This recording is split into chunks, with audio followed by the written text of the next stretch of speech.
감사합니다. 레위기 8장 1절부터 13절까지를 통하여서 제사장의 위임식이라는 제목으로 말씀을 전하고자 합니다. 오늘 우리가 제사장이라면 어떤 옷을 입고 어떻게 물로 씻어야 되는지, 어떻게 성령으로 더럽힘을 받아야 되는지를 보게 하여 주옵시고, 이 모든 뜻이 어떤 뜻을 가지는지 하나님 아버지 가르쳐 주시옵소서. 그리하여 진실로 우리가 거듭나서 새 사람이 되게 하여 주옵소서. 예수님 이름으로 기도합니다. 아멘. 레위기 8장 1절부터 13절까지를 통해서 제사장의 위임식이라는 제목으로 말씀을 전하겠습니다. 레위기는 구성이 1장부터 7장까지는 제사 제도에 대해서 5대 제사에 대해서 이야기를 하고 있습니다. 8장부터 그리고 10장까지 8, 9, 10 석장을 제사장의 위임식에 대해서 할애를 하고 있습니다. 이것을 분석을 해보면 8장은 제사장의 위임식이요, 9장은 첫 번째 제사를 드리는 장면이며 10장은 제사를 잘못 수행했을 때에 대한 경고를 말씀하고 있습니다.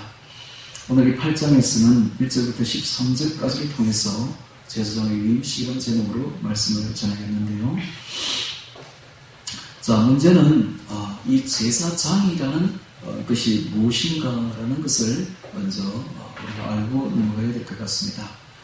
구약시대에 있어서 구약은 신정정치를 하는 신적인 하나님을 모시는 국가가 바로 이스라엘 국가이기 때문에 하나님과 인간 사이의 중보자가 되는 이 제사장은 가장 존귀하고 가장 고귀한 그리고 가장 명예로운 직분이었습니다. 왕보다도 더 고귀한 직분이요, 명예로운 직분이 제사장이었습니다. 그래서 어떤 의미에서 보면 왕보다, 정치인보다 한 단계 위에 있는 분들이 바로 제사장이었죠. 그래서 오늘날 말로 하면 오늘날 예수님 믿는 신약의 성도들이 나라에 정치하는 대통령보다 훨씬 높다는 겁니다. 위치 자체가 훨씬 높아요. 여러분들이 문재인보다 훨씬 높아요. 훨씬 높아요. 그걸 알아야 돼요. 미국 대통령보다 훨씬 높습니다. 그래서 저도 그랬어요. 저도 예수 믿고 난 뒤에 그런 말을 늘 달고 살았는데, 나 미국 대통령 전혀 부럽지 않다. 세계 대통령이라고 일컫는 미국 대통령 그거 10개 안 바꾼다 라고 이야기를 했고, 실제 또 제 마음이 그랬고요. 예수님 믿고 구원받고 나니까 부러울 게 없어요. 세상에 부러울 게 하나도 없어. 요즘에 보니까 조그마한 감투 하나 가지고 치고받고 싸우는 국회에 보는 모습 보죠? 예. 사람 같지가 않죠. 우리 성도들은 그보다 훨씬 더 높습니다. 훨씬 거룩한 것을 이미 받아버렸어요. 하늘의 제사장이 된 것입니다. 그래서 이 제사장이 그렇게 높고 고귀한 직분이라는 사실을 우리가 알아야 되는데, 이 구약에 있어서 이 제사장은 신약에 오면 신약 성도로 바뀝니다. 그래서 신약의 모든 성도는 다 제사장이 되는 거예요. 구약에서는 제사장이 한 명이었지만은 신약에 오면 모든 성도가 다 제사장입니다. 하나님 볼 때는. 베드로전서 2장 5절에 너희도 산돌같이 신령한 집으로 세워지고 예수 그리스도로 말미암아 하나님이 기쁘게 받으실 신령한 제사를 드릴 거룩한 제사장이 될지니라. 오늘 우리 모두가 다 거룩한 제사장이라고 분명히 말하고 있으며, 베드로전서 2장 9절에도 오직 너희는 택하신 족속이요 왕같은 제사장들이요 그의 거룩한 나라의 그의 소유된 백성이니 라고 말함으로써 우리가 왕같은 제사장들임을 분명히 말씀하고 있습니다. 계시록 1장 5절에도 말씀하시기를 우리를 나라와 제사장으로 삼으신 그에게 영광이 세세 무궁토록 있기를 원하노라 라고 말함으로써 우리를 제사장으로 삼으신 주님께 영광을 돌리고 있는 장면이 나오고 있습니다. 그러므로 우리 신약의 성도들은 확실히 제사장이라는 사실입니다. 제사장. 그러면 이 제사장이 제사장다운 성도가 되려면 그럼 어떻게 해야 되는가? 세 가지로 이야기를 하고 있습니다. 세 가지. 첫 번째가 물로 씻어야 된다 하는 것이 6절에 나오고 있으며, 두 번째는 옷을 입어야 된다. 제사장 옷을 입어야 된다는 말이 7절과 9절에 나오고 있습니다. 그리고 마지막으로 세 번째는 기름 부음을 받아, 즉 성령으로 충만해야 된다. 기름 부음을 받아야 한다는 말이 10절부터 12절 사이에 나오고 있죠. 자, 첫 번째, 물로 씻어야 된다. 자, 성경을 한번 보도록 하겠습니다. 1절에 봅니다. 여호와께서 모세에게 일러가라사대 너는 아론과 그 아들들과 그 의복과 가녀와 속죄제의 수송아지와 순양 둘과 목욕은 한 강수를 이끌고 온 회중을 해먹문에 모으라. 모세가 여호와께서 자기에게 명하신 대로 함에 회중이 해먹문에 모인지라. 모세가 회중에게 이르되 여호와께서 행하라고 명하신 것이 이러하니라 하고, 첫 번째 6절, 아론과 그 아들들을 데려다가 물로 그들을 씻기고, 물로 씻어야 됩니다. 물로, 정결의식이죠. 정결의식. 그래서 해방문으로 데려다가 물로 전신을, 목욕을 이렇게 싹 씻긴 것입니다. 자, 일단 한번 물로 씻은 제사장은 다음부터는 다시는 전신을 씻을 필요는 없고 손만 씻으면 됐습니다. 물두멍에서. 그래서 예수님도 그런 말을 하시죠. 이미 한번 목욕한 자는 발밖에 씻을 필요가 없느니라, 온몸이 깨끗하니라 하고 요한복음 13장 10절에 말씀하셨습니다. 자, 이 말씀은 오늘 우리에게 어떤 의미로 적용되는가 하면, 우리가 한번 죄를 자백하면 모든 원죄에서 해방됩니다. 다 벗어납니다. 그러나 그렇다고 우리가 살면서 죄를 안 짓는 건 아니죠. 옛사람이 아직 남아있기 때문에. 그래서 그 잡은 죄는 그때마다 빨리 자백하고 죄를 씻어야 된다는 그런 의미입니다. 그래서 전체적인 몸을 씻는 것은 원죄를 씻는 것을 의미하며, 살면서 짓는 작은 죄들, 매일같이 짓는 죄들은 잡은 죄입니다. 이런 죄들은 그때 빨리 자백을 하고 회개해서 깨끗함을 받아야 한다는 사실이죠. 요한일서 1장 9절에 만일 우리가 우리의 죄를 자백하면 그는 미쁘시고 어려워서 우리 죄를 사하시며 우리의 모든 불의에서 우리를 깨끗게 하실 것이요 라고 말씀하고 있습니다. 자, 우리가 오늘도 계속 찬송가를 불렀죠. 이거 지금 보혈 찬송을 부르고 있는데, 제가 보혈 찬송을 부르는 이유가 있습니다. 레위기서는 제사 제도가 굉장히 중요합니다. 이 제사에 있어서 가장 중요한 것이 피죠, 피. 예수의 피로, 보혈로 우리의 모든 죄를 씻는 것입니다. 그래서 보혈 찬송을 계속 부르는 것입니다. 그리고 보혈 찬송이 얼마나 중요하냐면 이것이 우리 신앙의 기본이 됩니다. 구원의 기본은 죄를 사함받는 것이죠. 예수님이 이 땅에 뭐하러 오셨는가? 우리를 구원해 주시기 위해서 오셨습니다. 죄와 사망에서 우리를 구원해 주시려고 오셨는데, 그분 이름이 구원이에요. 구원을 이제 다른 말로 하면 예수입니다. 예수를 우리말로 풀이하면 죄에서 구원한다, 이 말입니다. 그래서 우리가 죄에서 구원하러 오신 예수님을 믿는다면 죄에서 구원받아야 되겠죠. 그래서 우리가 매일 짓는 이 죄에서 벗어나는 것이 얼마나 중요한지 모른다는 사실입니다. 자, 이것이 바로 죄에서 구원받는 이 정결의식을 하나님은 우리에게 요구하고 있는데요. 자, 그 다음에 두 번째, 옷을 입어야 됩니다. 7절에 보는데, 씻고 난 뒤에는 옷을 입어야 돼요. 7절에 아론에게 속옷을 입히며 띠를 띄우고 겉옷을 입히며 에봇을 다하고 에봇을 기노하게 짠띠를 띄워서 에봇을 몸에 메고 흉패를 붙이고 흉패에 우림과 비문을 넣고 그물에 관을 씌우고 그 관 위 전면에 금패를 붙이니 곧 거룩한 관을 여호와께서 모세에게 명하신 것 같았더라. 제사장의, 구약시대의 제사장의 옷은 가장 화려한 옷입니다. 멀리서도 눈에 확 띕니다. 가장 아름다운 옷이고 가장 순결한 옷이고 가장 아름답고 가장 영광스러운 옷입니다. 그래서 안에 있는 속옷은 하얀 속옷이에요. 배옷인데 그 하얀 흰색은 무엇을 의미하는가? 바로 순결을 의미합니다. 깨끗함, 정결, 순결, 성결, 거룩, 거룩, 이걸 의미합니다. 그래서 제사장의 옷은 거룩한 옷입니다. 두 번째, 겉에 입는 겉옷, 청색으로 된 겉옷은 무엇을 의미하는가? 바로 능력을 의미합니다. 능력. 제사장은 능력이 있어야 됩니다. 오늘 우리가 예수님을 믿는다면 우리에게는 능력이 있어야 돼요. 능력이. 그래서 그리스도인은 말로 하지 아니하고 능력이 있습니다. 어떤 능력일까요? 예수님의 능력이죠. 오늘 우리가 예수님으로 드립게 되면 예수님의 능력이 나타납니다. 그래서 하나님의 나라는 말에 있지 아니하고 능력이 있느니라.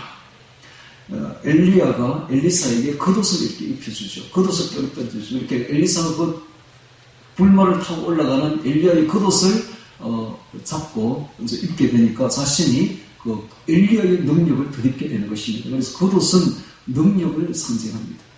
그 다음에 보면은 이 에봇을 입습니다.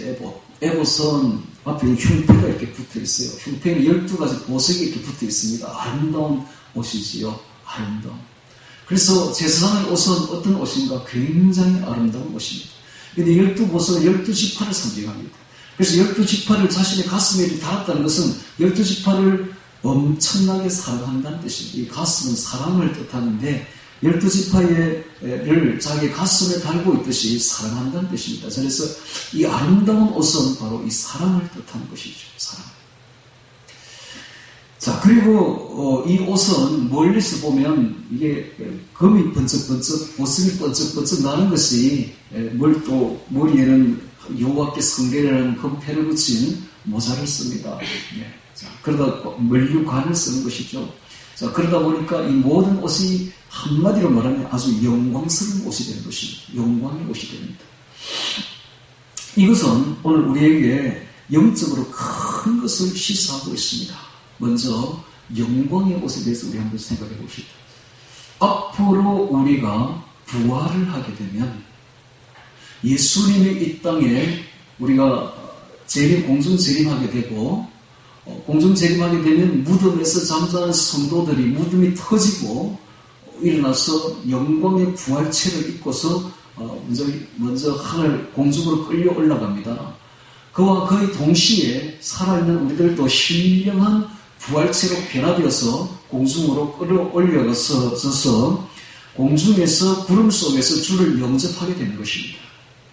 자, 그때 입을 그 영광의 부활체가 다 똑같으냐면 아니요. 전부 다 틀립니다. 그게 고린도전서 15장에 나옵니다. 땅의 형체가 있고 하늘의 형체가 있으며 혀의 영광이 있고 달의 영광이 있고 별과 별의 영광이 있고 별과 별의 영광이 다르듯이 부활체의 영광이 다 다르다고 설명하고 있습니다. 그래서 어떤 사람은 해처럼 빛나는 사람이 있고 어떤 사람은 별처럼 희미한 영광을 가진 부활체, 즉 부활체가 전부 다 틀린다는 거예요. 너무나 차이가 납니다. 어떻게 이런 일이 벌어질까요? 이것이 바로 우리 짧은 일생을 살면서 얼마나 신앙생활을 잘했느냐에 따라서 영광이 결정되어 버린다는 사실입니다. 그런데 여기 보면 땅에 속한 형체가 있고 하늘에 속한 형체가 있고 뭐 이런 말이 나온다고요. 부활체가 어떤 사람 아주 흉측한 짐승 모양이 될 수도 있다는 사실을 넌저시 암시하고 있습니다. 실제 그렇습니다. 이런 이야기를 교회에서 안 하는 거예요, 지금까지. 이걸 해줘야 되는데, 솔직하게 이 이야기를 좀 해줬어야 되는데, 그냥 예수 믿으면 구원받는다더라. 구원받으면 끝이지 뭐. 이렇게 해서 완전히 신자들을 어린아이로 만들어놓은 거예요. 그리고 구원은 되는지 몰라도 그 뒤에 일어날 성결, 영광 이런 데 대해서는 전혀 눈을 못 뜨게 만들어버린 겁니다. 구원은 첫검에 불과해요. 어린아이로 태어난 거예요. 태어났으면 이제 어린아이가 성숙할 때까지 자라나게 하는 것이 신앙생활입니다. 우리가 치열하게 신앙생활을 해야 될 이유가 바로 여기에 있습니다. 어떻게 신앙생활을 하느냐에 따라서 우리 하늘나라에서 받을 우리 영광의 부활체의 영광이 확 달라져 버린다는 사실입니다. 만약에 이 사실을 성도들이 알았더라면 목숨 걸고 아마 신앙생활 할 거예요. 목숨 걸고. 예를 들면 이런 거예요.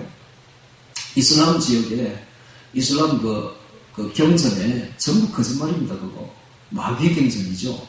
거기에 뭐라고 되어 있느냐 하면 알라를 위해서 순교하면 한 남자가 뭐 여자는 그건 수에 치지도 않으니까 거기는 남자가 알라를 위해서 순교하면 천국에 가면 70명의 여자가 반겨준대요.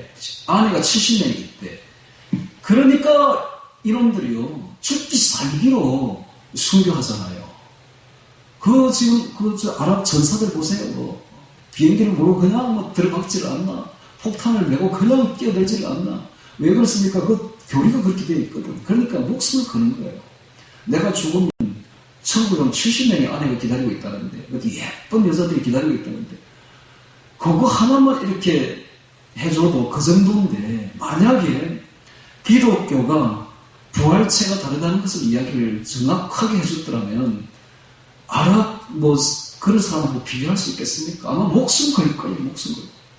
이 짧은 세월 내가 어떻게 신앙생활 하느냐에 따라서 나의 영원한 부활체가 확 달라져 버린다는 거예요. 잘못하면 짐승과 같은 모습, 흉측한 모습이 될 수 있다는 걸 안다면 얼마나 두려워 떨면서 신앙생활 하겠습니까? 그래서 이런 이야기를 안 했던 거예요, 교회가. 지금 앞으로 우리는 제사장이며 앞으로 영광의 옷을 입어야 될 사람들입니다. 우리가 만약에 부활체가 다 다르다는 사실을 알았더라면 얼마나 신앙생활을 잘해야 되겠습니까? 예수님의 부활체의 모습은 계시록에 나오고 있습니다. 그의 얼굴은 해가 힘있게 비치는 것 같으며, 예수님의 얼굴은 얼마나 영광이 센지 해가 힘있게 비치는 것 같은. 그래서 바울이 예수님을 만났을 때 바울이 눈이 멀어버릴 정도로 정오에 그것도 만났는데, 정오는 낮 12시는 해가 굉장히 제일 셀 때가 아닙니까? 그때에 만났는데 해보다 더 밝은 빛이 나타나는 거예요. 도대체 해보다 밝은 빛이 누굴까요? 바로 예수님이십니다. 부활하신 예수님. 그 예수님이 얼마나 빛이 센지, 영광이 센지 바울의 눈이 멀어버릴 정도로 한번 보고 난 뒤에 그 정도입니다. 예수님의 영광이 그 정도예요. 그 정도. 그러면 예수님의 영광 정도에는 못 미쳐도 그 비슷하게 따라가려면 얼마나 신앙생활을 우리가 잘해야 되겠습니까? 밤하늘의 별을 보십시오. 해가 뜰 땐 별이 안 보이지 않습니까? 햇빛에 가려가지고. 근데 밤이 되면 이제 해가 없으면 겨우 보이는 게 별인데, 별도 영광이 천지 차이입니다. 천차만별입니다. 밝은 별이 있는가 하면 희미해서 보이지 않는 별이 있고, 어떤 별은 아예 안 보여가지고 망경 갖다 대면 보이는 별이 있고, 그렇게 우리의 영광이 그렇게 다르다는 사실입니다. 이 땅에서 어떻게 신앙생활을 하느냐에 따라서 그렇게 차이가 난다는 사실입니다. 만약에 이 사실을 안다면 아마 죽기 살기로 아마 신앙생활 할걸요. 근데 이것을 안 가르쳐주는 것입니다. 교회에서 잘. 그냥 믿으면 구원받는다더라. 구원은 받지. 구원이야. 그런데 어떻게 신앙생활을 하냐에 따라서 영원한 부활체가 이렇게 달라진다는 것을 알았더라면, 지상에 살아있을 때 여성들은 자기 얼굴 조금 예쁘게 하려고 별별 일을 다 하잖아요. 별별 일을. 별별 투자를 다 하잖아요. 그런데 영원한 얼굴이 달라진다는데 어떻게 신앙생활을 안 할 수가 있겠습니까? 어떻게. 영원한 영광의 아름다움이 달라진다는데 장차 얼마나 치열하게 신앙생활을 하겠습니까? 만약에 이걸 안다면 정말 목숨 바칩니다. 성도들이 목숨 바치고 순교자 안 될 사람 아무도 없는 거예요. 그래서 천국에 가면 제일로 영광이 큰 반열이 어디에 있냐 하면 바로 순교자입니다. 순교자들이야말로 가장 높은 반열에, 가장 영광이 센 반열에 올라가는 것입니다. 그래서 우리 모두 다 순교자가 됩시다. 한 사람밖에 안 해. 한 사람밖에 순교자 안 해. 저 목사 참 이상하다. 저 우리를 죽이려고 한다. 이렇게 생각되십니까? 저는 어릴 때부터, 저 신앙생활 처음 할 때부터 저는 순교하려고 마음 먹고 있는 사람입니다. 순교자가 제일 높은 반열에 올라가니 순교자가 됩시다. 그런데 안이숙 씨가 이런 말을 해요. 죽는 것보다, 순교하는 것보다 더 힘든 게 사는 것이다. 사는 것은 순교보다 더 힘들다. 오늘 우리가 정말 주님 안에서 제대로 사는 것은요, 순교하는 것보다 더 힘들어요. 그래서 사는 것을 순교하는 마음으로 살아야 됩니다. 그런데 순교가 능사는 절대로 아니에요. 하나님은 할 수만 있으면 이 동네에서 핍박하면 저 동네를 피하라 했습니다.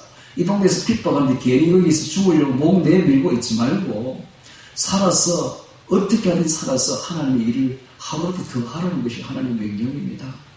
그런데 할 수 없이 순교할 땐 순교하는데, 순교는 우리 마음대로 되는 게 아니고 하나님이 정한 사람만 할 수가 있으며, 또 순교야말로 가장 영광스러운 일이라는 것을 아셔야만 됩니다.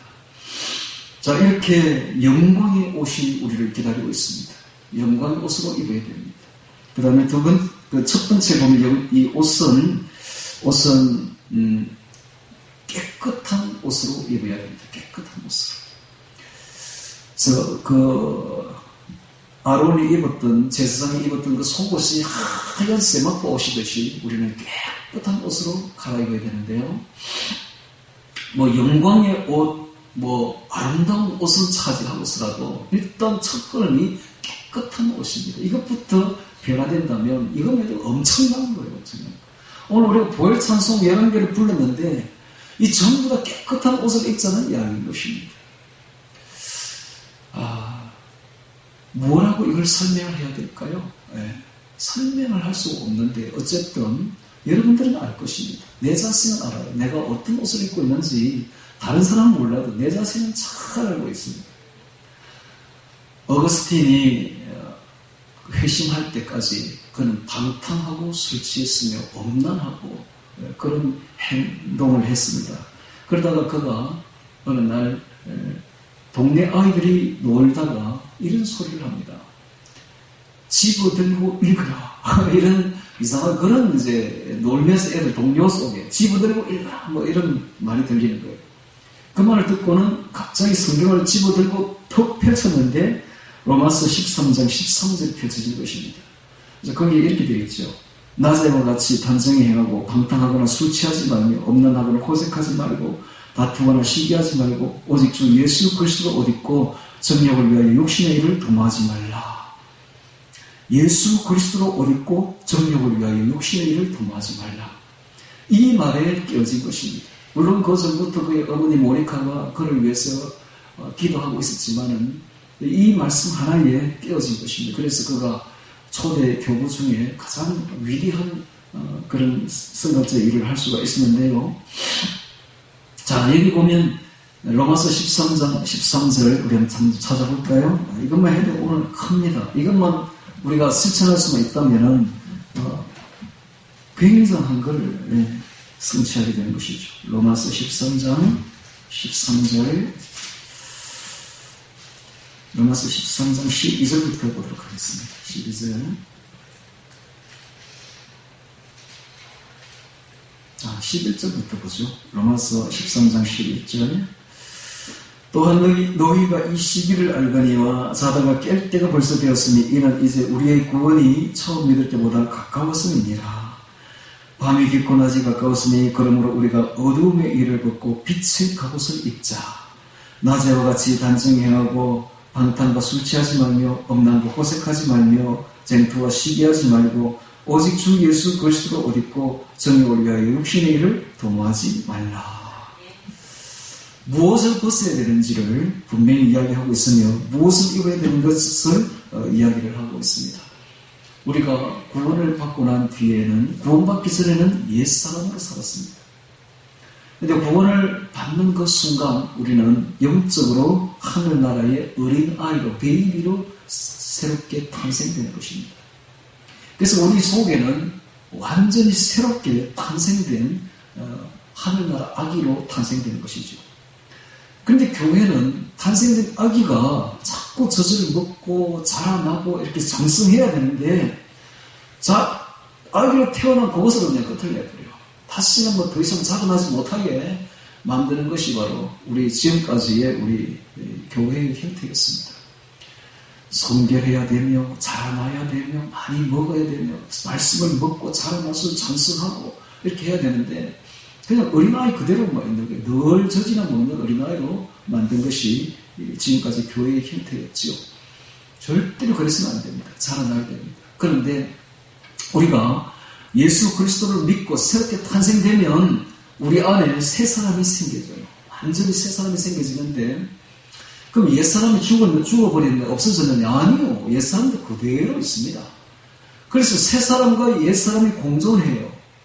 그러니까 항상 갈등하게 되어 있습니다. 항상 갈등해요. 전에는 갈등이 없었는데 옛사람 하나만으로 살 때는 정말 갈등이 없었는데 무슨 죄를 짓든지 별로 양심의 거리낌도 없었는데 새 사람이 딱 생기는 순간부터는 이 양심의 갈등이 엄청나게 일어납니다. 양심이 예리해지기 시작하고 이거는 안 돼 하는 소리가 속에서 막 들리고 그러다 보니까 죄를 짓고 나면 괴롭고 이 싸움이 이제 시작되는 거예요. 이게 이제 자, 그래 이게 바로 육신의 여기 나오는 육신의 일을 벗자는 말이 바로 이런 말입니다.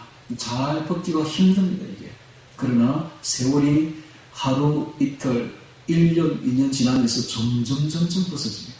이게 바로 성화입니다. 성화. 우리가 어제보다는 오늘이, 오늘보다는 내일이, 올해보다는 내일이 점점 성화되어 나가야 되는데 바로 이 이야기입니다. 그래서 우리가 성경을 읽으면서 늘 또 예수님을 믿고 기도하면서 이 성화를 입어 나가야 돼요. 깨끗함을 입어 나가야 되는 것입니다. 세월이 흐르면서 우리가 점점 성화, 즉 예수님 모습으로 가까워지고 깨끗함을 입어 나가야 됩니다. 이 이야기를 해줘야 돼요. 교회가 항상 이 이야기를 해줘야 되고, 교인들이, 우리 성도들이 이 말씀을 들어야 됩니다.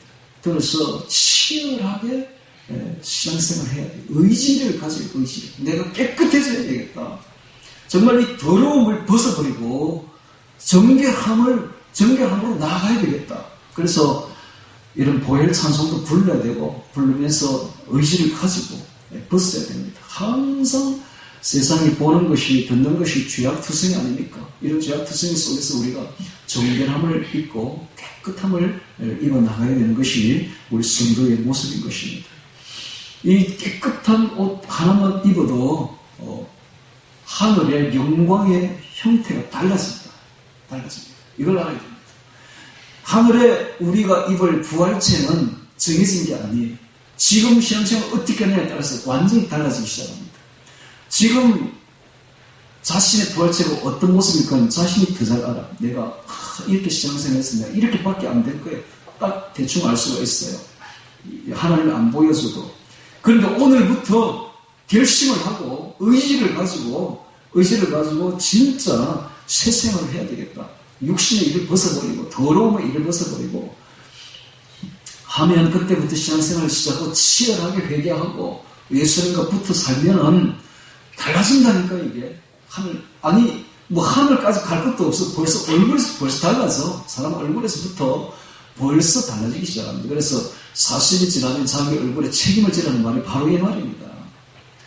하루에도 70번 우리 얼굴이 달라지는데 마음먹기에 따라서, 내 속에 무슨 마음을 품느냐에 따라서 내 얼굴이 달라진다니까요. 그래서 우리의 얼굴에 대해서는 책임을 져야 되듯이 부활체도 누가 하나님께 핑계 댈 수 없어. 전부 우리가 만든 거예요. 이게 지상에 있을 때에. 그래서 매일매일 신앙생활 치열하게 하시기 바랍니다. 시간을 아껴가면서 정말로 아침에 기도하고 저녁에 기도하는 이 두 번의 기도와 말씀 읽는 것은 빼지 말고 수시로 기도하면서 찬송 부르면서 늘 찬송 부르고 감사하며 예수님과 동행하면서 입어 나가야 됩니다. 성결한 옷을 입어 나가야 됩니다. 예수 그리스도로 옷 입어 나가야 되는 것입니다. 벗어버려야 될 옷이 무엇인가? 조금 전에 나왔죠? 낮에와 같이 단정히 행하고 방탕술 취한 음란 호색 전투 시기 정욕 육신의 일 다 벗어야 됩니다. 이걸 벗고 깨끗해져야 됩니다. 다른 곳을 한번 볼까요? 갈라디아서 5장 한번 찾아보겠습니다. 갈라디아서 5장 뭘 벗어야 되는지.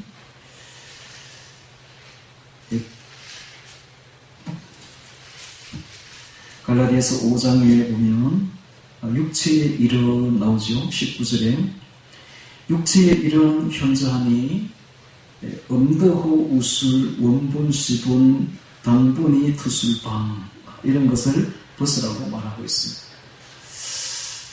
음드호 음란과 더러움과 호색과 우술 우상숭배와 술수와 원분 시분 원수를 맺는 것과 분쟁과 시기와 분냉과 당분이 투술방 당지는 것과 불리함과 이단과 투기와 술취함과 방탕함과 이와 같은 것들이야. 이와 같은 것들은 우리로 하여금 흉측한 얼굴로 만들기 시작합니다. 앞으로 부활체는 그렇게 될 것이고 우리 얼굴부터 벌써 그렇게 된다고. 그래서 정말 그리스도인은 그리스도인다운 얼굴을 가져야 됩니다. 뿐만 아니라 그렇게 되면 부활체도 그렇게 달라지는 것입니다.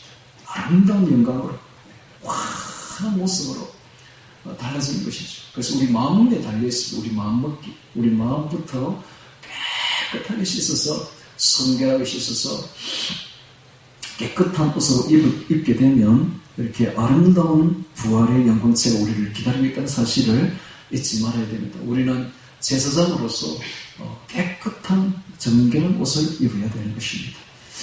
그 다음에 두 번째가 첫 번째는 깨끗한 거룩한 옷이요. 두 번째는 아름다운 옷입니다. 아름다운. 우리 아론이 입었던 제사장 옷을 보면 정말로 아름답습니다. 12보석이 박혀 있는가 하면 아름다운 옷. 멀리서 봐도 화려한 옷, 아름다운 옷입니다. 이 화려한 옷, 아름다운 옷은 무엇일까요? 바로 예수님의 인격의 옷입니다. 인격의 옷. 예수님의 인격, 그 사랑의 인격의 옷을 오늘 우리가 덧입어야 되는 것입니다. 예수님의 그 사랑으로 우리가 덧입을 때 사랑이 바로 아름다운 것이죠. 사랑이 바로 아름답습니다. 오늘 우리가 깨끗한 그 옷에 사랑으로 수놓기 시작하면 너무나 아름다운 인격이 되겠죠. 예수님의 사랑의 인격의 옷으로 덧입어야 됩니다. 사랑의 인격의 옷이 그렇게 어려운 게 아니에요. 성경 전체가 하나님 사랑, 이웃 사랑으로 되어 있으니까 이웃을 사랑하지는 못할 망정 적어도 이웃을 미워하지는 말아야 됩니다. 이것만 지키면 돼요. 내 속에 누군가를 미워하고 판단하는 마음이 있으면 흉측한 옷으로 변합니다. 그러니까는 2019년 반성하고 2020년부터는 적어도 내가 누군가를 미워하지는 말아야 되겠다. 미움은 가까운 데 있습니다. 미워하는 사람은 아주 가까운 데 있어요. 그 가까운 사람을 판단하고 미워하는 이 교만한 마음, 이것을 내려놓아야 됩니다. 이것만 내려놓아도 벌써 사랑하는 마음이 들어오게 되어 있어요. 그래서 내려놓고 사랑하는 마음으로 감싸주고 이해하고 판단하지 말고 이해하고 그 사람을 감싸주고 사랑하는 마음으로 가득 채워나가야 되겠다. 이게 바로 아름다운 옷인 것입니다. 자, 영광의 옷은 지금 받을 옷이 아닙니다. 영광의 옷은 바로 하늘나라에서 주신 영광의 바로 부활체인 것입니다. 우리가 여기서 깨끗한 옷, 아름다운 옷만 입어나가면 자동적으로 영광의 옷은 준비되고 있는 것입니다. 우리가 입을 영광의 부활체는 준비되고 있습니다. 자, 이 옷이 앞으로 입을 영광의 부활체가 우리 외에 우리에게 덧입혀지는 것이 아니라 그게 바로 우리 자신입니다.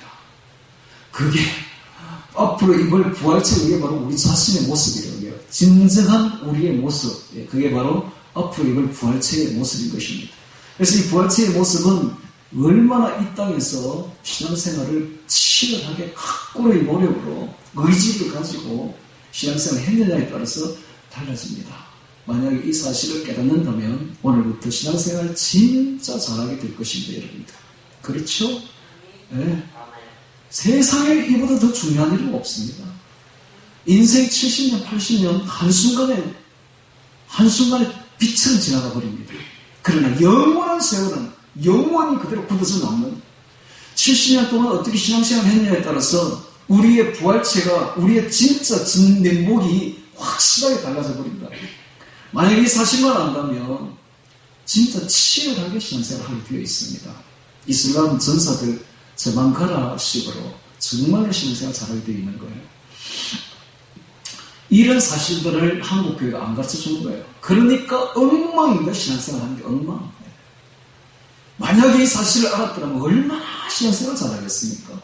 아마 사회에서 칭찬받을걸요. 그리스도인들이 가장 모범적이고 가장 선진적이고 훌륭하다고 도덕적이라고 아마 입이 침이 마르도록 아마 칭찬받을 것입니다. 누가 칭찬해서 그런 것이 아니라 그리 안 하면은 우리의 부활체가 어떻게 된다는 걸 안다면은 그리 안 할 수 있는 사람은 누가 있겠습니까? 제가 이 사실을 깨닫고 난 뒤에는 얼마나 두렵고 떨리는지 조금도 죄를 지을 수가 없어. 죄를 지으면 그것이 나의 부활체는 내 진의 면모가 그대로 드러나니까 내가 어떻게 악한 마음을 품을 수 있으며 내가 어떻게 미워하는 마음을 품을 수 있으며 엄란한 마음을 품을 수가 있겠습니까? 그런 걸 할 때마다 내 부활체가 완전히 달라져 버리는데 그래서 예수님과 함께 동행할 수밖에 없는 거예요. 하나님 도와주소서 하면서 기도할 수밖에 없는 거고 회개할 수밖에 없는 겁니다. 자, 그렇게 하다 보니까는 요 일주일 동안 저는 항상 이 설교를 할 때에 설교 말씀보다는 나의 그 신앙생활 일주일 동안 했더니 그게 딱 그대로 연결돼요. 이게 하나님 이상하게 그렇게 해. 올해는 이번 주에는 이런 말씀을 전하고자 하면 그 한 주간 동안 내내 그걸 저를 통해 훈련을 시켜요. 그래서 몸에서 배인 것을 지금 이야기하고 있기 때문에 내가 지금 무슨 책을 읽고 뭐 관념적인 이야기를 하는 게 아닙니다. 지식적인 지식 전달이 아닙니다. 이건 내 생활에서 우러나온 체험의 이야기예요. 지금 지난번에 있을 때 어떤 교회에서 제가 책을 이렇게 읽어가지고 이렇게 적고 외웠어 이래가지고 막 보면서 읽으면서 신앙에서 이게 설교를 했었어요. 마치고 나니까 어떤 집사님이 저한테 이러더라고요. 와, 목사님 그거 다 행합니까? 이러더라고. 제가 할 말이 없어. 얼굴이 붉어져가지고 할 말이 없어. 나는 남한테 실컷 이야기했는데, 엄청난 걸 이야기했는데, 그 사람이 내보고 이러더라고. 목사님 그거 다 행합니까? 하는데, 할 말이 없더라고요. 그런데 지금 제가 이렇게 하는 것은, 제가 할 말이 있습니다. 왜? 일주일 동안 지금 행한 거, 치열하게 행한 이야기를 지금 하고 있기 때문에, 물론 다 이루지는 못했습니다. 그러나, 하나님이 내게 가르쳐 줬었고, 내가 그걸 이루기 위해서 치열하게 생활했고, 그래서 그 생활한 것을 지금 체험담을 이야기하고 있으니까, 그래서 정말 이 이야기는 정말 중요한 이야기입니다. 여러분, 구원받는 게 그것도 중요하지만, 구원받고 난 이후에 하나님이 부르는 그날까지 신앙생활 하는 것도 얼마나 중요한지 몰라요. 하늘나라에서 우리가 입을 옷이, 우리의 진 면목이 달라져 버려요, 완전히. 그게 얼마나 다양하게 달라지는지는 고린도전서 15장에 나와 있습니다. 별과 별의 영광이 다르고, 해와 달의 영광이 다르고, 땅의 형체가 있고, 하늘의 형체가 있듯이 하면서 부활체를 설명하고 있습니다. 만약에 그것을 알았더라면 깜짝 놀랄 일이죠. 다 똑같은 줄 알았죠. 똑같지 않습니다. 우리의 모습이 다 다르다는 사실입니다. 이 사실만 안다면 이제 우리의 목표가 생겨집니다. 목표가. 하늘나라의 부활체를 향하여 달려가야 된다. 이게 바로 우리의 전체 목표가 되는 것입니다. 세상에 일 같은 거는 이제 완전히 안중에도 없어. 이건 부업에 불과해. 그냥 생업에 불과한 거야. 이제 우리의 전체적인 목표는 하늘의 부활체를 향해 달려가요. 이거 바로 이겁니다. 남은 세월 우리가 치열하게 신앙생활을 할 이유가 하늘의 부활체를 드리기 위함이다.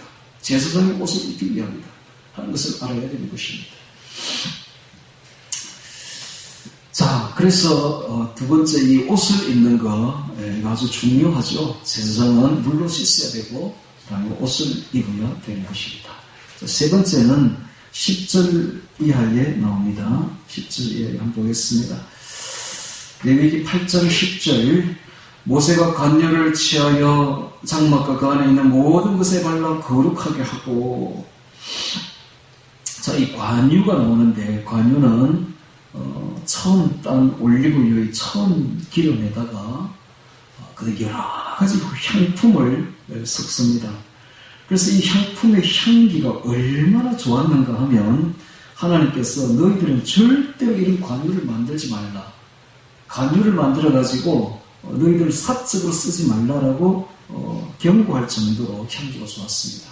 왜냐하면 이것은 특별히 하나님만 쓰는 거니까, 하나님 제사에만 쓰는 거니까 이런 거 사적으로 절대로 쓰지 말라라고 할 정도입니다. 자, 올리브유에다가 여러 가지 향품을 더한다는 것은 무슨 뜻이 있는가 하면 성령의 은사가 다양하다는 것입니다. 성령의 은사가 9가지 은사 외에도 아주 다양합니다. 그 사람이 하는 일에 따라서, 직언이죠, 직언.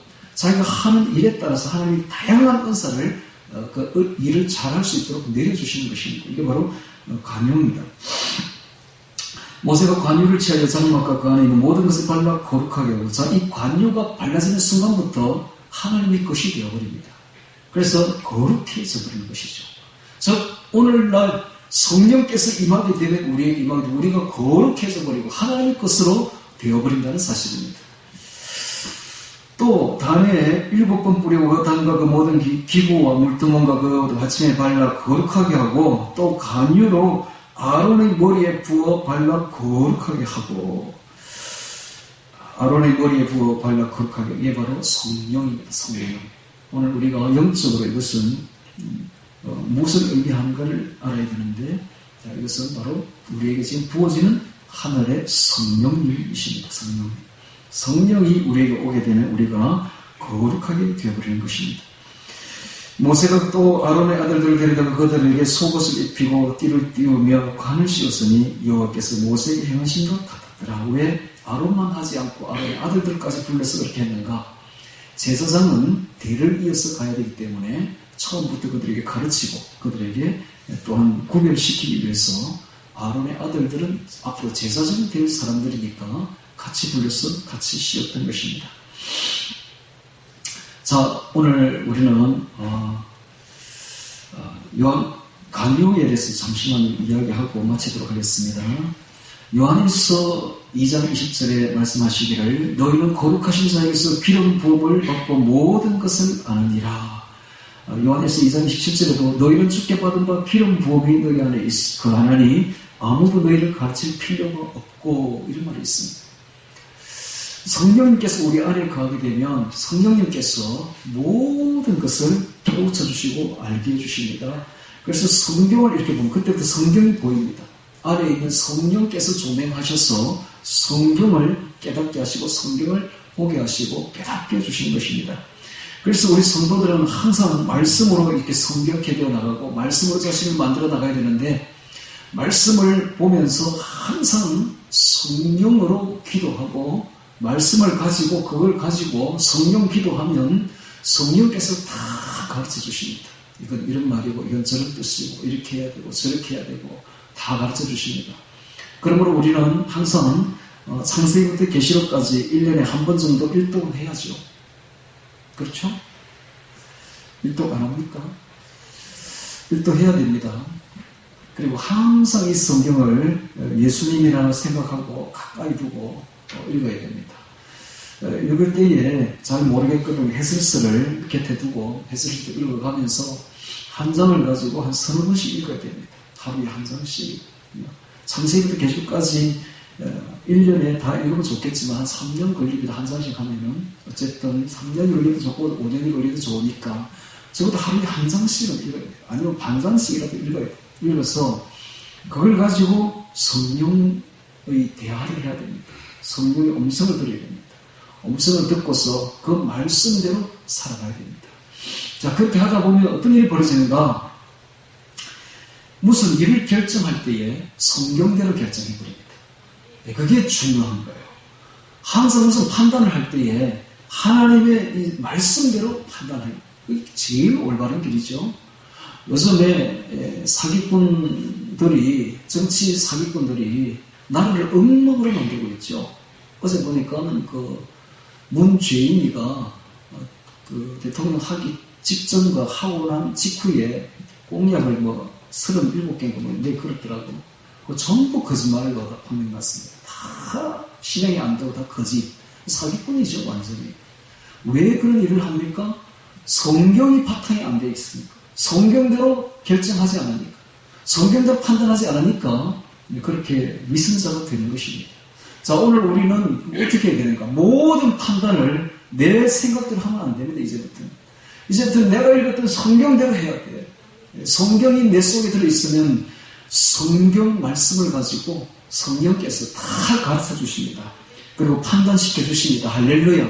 흔들림 없는 삶을 살 수가 있고 흔들림 없는 결정을 할 수가 있습니다. 할렐루야. 이게 이렇게 중요한 겁니다. 이렇게. 그래서 성령, 항상 성경생활 꼭 하셔야 됩니다. 이것이 바로 오늘 날 제사장의 옷입니다. 이게 바로 제사장 위임식입니다. 눈에 보이지 않는 위임식을 지금 우리는 하고 있는 것입니다. 꼭 물로 씻고 옷을 입히고 기름을 부어서가 아니라 예수의 피로 우리가 씻김 받고 그 다음에 예수님의 옷으로 이렇게 입고 그 다음에 성령으로 이렇게 부음 받아서 우리 모두가 다 주의 제사장이 되어 가는 것입니다. 자, 이렇게 해서 정말 제사장으로서 주님의 제사장으로서 위임받고 제사장 역할을 감당하는 우리 모두가 되기를 주의 이름으로 축원합니다. 오늘 말씀 기억하며 기도드리겠습니다.